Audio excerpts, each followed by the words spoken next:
Sir ಸದಾ ನಗ್ನಗ್ತಾ ಇರ್ತೀರಾ, ಆದ್ರೆ ಈ ಸಿನಿಮಾದ ಫೋಟೋ ನೋಡಿದ್ರೆ ಅಥವಾ ಹೆಸರು ನೋಡಿದ್ರೆ ರಕ್ಕಸಪುರದವಳು, ಈ ಸಿನಿಮಾ ಆಯ್ಕೆ ಆಗಿದ್ದಂಥ ಕ್ಷಣ ಹಾಗೂ ಇದರ ಜರ್ನಿ ಏನು ಹೇಳೋಕೆ ಇಷ್ಟಪಡ್ತೀರಾ? ಎಲ್ರಿಗೂ ನಮಸ್ಕಾರ. ಮೊದಲಿಗೆ ಇದನ್ನು ಒಪ್ಕೊಳ್ಳೋದಕ್ಕೆ ದೊಡ್ಡ ಕಾರಣ ನಿರ್ದೇಶಕ. ನಾನು ಯಾವತ್ತೂ ತುಂಬ ಬಲವಾಗಿ ನಂಬ್ತೀನಿ, ಅಂದರೆ ಕನ್ನಡ ಸಿನಿಮಾಗೆ ನಿರ್ದೇಶಕರ ಕೊರತೆ ಇದೆ ಅಂತ.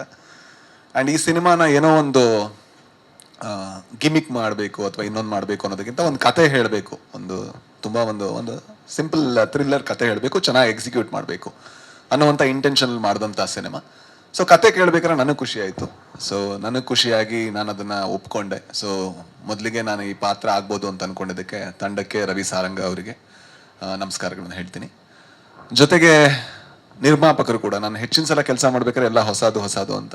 ಇದರಲ್ಲಿ ರವಿ ವರ್ಮ ಅವರು ಮೊದಲ ಬಾರಿಗೆ ನಿರ್ಮಾಪಕರಾಗಿ ಕಣಕ್ಕಿಳಿತಾ ಇದ್ದಾರೆ. ಸೊ ಬಹಳಷ್ಟು ಎಕ್ಸ್ಪೀರಿಯನ್ಸ್ ಇದೆ ಅವರಿಗೆ. ಅವರಿಗೂ ಕೂಡ ಈ ಸಿನಿಮಾದಿಂದ ಬಹಳ ಒಳ್ಳೇದಾಗಲಿ ಅಂತ ನಾನು ಕೇಳ್ಕೊತೀನಿ. ಜೊತೆಗೆ ಎಲ್ಲ ನನ್ನ ಕೋ ಆ್ಯಕ್ಟರ್ಗಳಿದ್ದಾರೆ. ಸೊ ಎಲ್ರಿಗೂ ಕೂಡ ಅಂದರೆ ತುಂಬ ಒಳ್ಳೆ ರೀತಿ ಪರ್ಫಾರ್ಮ್ ಮಾಡಿದ್ದಾರೆ. ಅವರಿಂದ ಎಷ್ಟು ಸಾಧ್ಯನೋ ಅಷ್ಟು ಈ ಸಿನಿಮಾನ ಎಲಿವೇಟ್ ಮಾಡೋಕ್ಕೆ ಪ್ರಯತ್ನ ಪಟ್ಟಿದ್ದಾರೆ.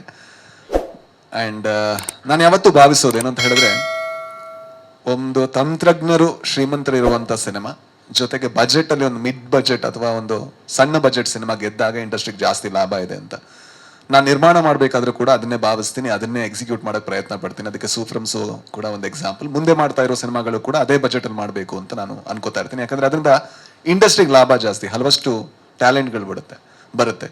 ಇದು ತಂತ್ರಜ್ಞರಿಂದ ಶ್ರೀಮಂತವಾಗಿರುವಂಥ ಸಿನಿಮಾ. ಡೇವಿಡ್ ವಿಲಿಯಮ್ ಅವರಿರ್ಬೋದು, ಜೊತೆಗೆ ಕ್ರಾಂತಿ ಅವರಿರ್ಬೋದು ಬರಹಗಾರರಾಗಿ, ಜೊತೆಗೆ ಬಹಳ ರಿಚ್ ಆಗಿರುವಂತಹ ಡೈರೆಕ್ಷನ್ ಟೀಮು, ಜೊತೆಗೆ ಅರ್ಜುನ್ ಜನ್ಯ ಅವರ ಮ್ಯೂಸಿಕ್ ಇದೆ, ಪ್ರಕಾಶ್ ಅವರ ಎಡಿಟಿಂಗ್ ಇದೆ.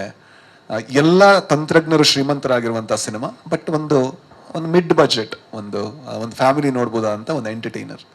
ಹಾಗಾಗಿ ಈ ಸಿನಿಮಾ ಗೆದ್ದರೆ ಇಂಡಸ್ಟ್ರಿಗೆ ಜಾಸ್ತಿ ಲಾಭ ಇದೆ. ಜೊತೆಗೊಬ್ಬ ಡೆಬ್ಯೂಟೆಂಟ್ ನಿರ್ದೇಶಕ ಬರ್ತಾರೆ, ಒಂದು ಡೆಬ್ಯೂಟೆಂಟ್ ನಿರ್ಮಾಪಕ ಗೆಲ್ತಾರೆ, ಆಗ ಇಂಡಸ್ಟ್ರಿಗೆ ಇನ್ನೂ ಜಾಸ್ತಿ ಲಾಭ ಇದೆ ಅಂತ ನಾನು ಭಾವಿಸ್ತೀನಿ. So thank you. ಸಿನಿಮಾ 6ನೇ ತಾರೀಕು ರಿಲೀಸ್ ಆಗ್ತಾ ಇದೆ. ನಮ್ಮ ಸಿನಿಮಾ ನೋಡಿ, ಸಿನಿಮಾ ಇಷ್ಟ ಆದರೆ ದಯವಿಟ್ಟು ಎಲ್ರಿಗೂ ಹಂಚ್ಕೊಳ್ಳಿ. Thank you. ಸರ್ ಕಾಕಿ ನೋಡಿ ಸರ್, ಅಂದರೆ ನಾನು ನಾರ್ಮಲಿ ಆ ರೋಲ್ ಒಪ್ಕೋತಾ ಇರಲಿಲ್ಲೋ ಏನೋ. ಅವನು ತುಂಬ ಪರ್ಫೆಕ್ಟ್ ಆಗಿರೋ ಪೊಲೀಸ್ ಆಗಿದ್ರೆ, ಅವನು ಅದಾಗದ ಕಾರಣದಿಂದಾಗಿ ನಾನು ಒಪ್ಕೊಂಡೆ. ಅವನದೇ ಆದ ಒಂದು ಫ್ಲಾಸ್ ಇದೆ, ಅವನದೇ ಆದ ಕೆಲವು ಒಂದು ಶಾರ್ಟ್ ಕಮಿಂಗ್ಸ್ ಇದೆ, ನ್ಯೂನ್ಯತೆಗಳಿದೆ. ಆ ಕಾರಣದಿಂದ ನಾನೊಬ್ಬ ಪೊಲೀಸ್ ರೋಲ್ ಮಾಡೋದಕ್ಕೆ ಒಪ್ಕೊಂಡೆ. ಸೊ ಹಾಗಾಗಿ ಕಾಕಿ ಹಾಕಿ ಅವ್ನ ಕದರ್ ತೋರಿಸೋದಕ್ಕಿಂತ ಅವನೊಳಗಿರುವಂಥ ಏನೋ ಹೋರಾಟದಲ್ಲಿರುವಂಥ ಒಬ್ಬ ಮನುಷ್ಯ, ಒಬ್ಬ ಸಾಮಾನ್ಯ ಮನುಷ್ಯ ಅಷ್ಟೇ. ಲೇಟೆಸ್ಟ್ ಹಾಗೂ ಇಂಟ್ರೆಸ್ಟಿಂಗ್ ಸುದ್ದಿಗಳಿಗಾಗಿ ಬಾಸ್ ಟಿವಿ ಕನ್ನಡ ಚಾನೆಲ್ನ ಸಬ್ಸ್ಕ್ರೈಬ್ ಮಾಡಿ. ಹಾಗೆಯೇ ಬೆಲ್ ಐಕಾನ್ ಪ್ರೆಸ್ ಮಾಡಿ. ಇದರ ಜೊತೆಗೆ ಫೇಸ್ಬುಕ್, ಇನ್ಸ್ಟಾಗ್ರಾಮ್, ಎಕ್ಸ್ನಲ್ಲೂ ಮಿಸ್ ಮಾಡದೆ ಫಾಲೋ ಮಾಡಿ.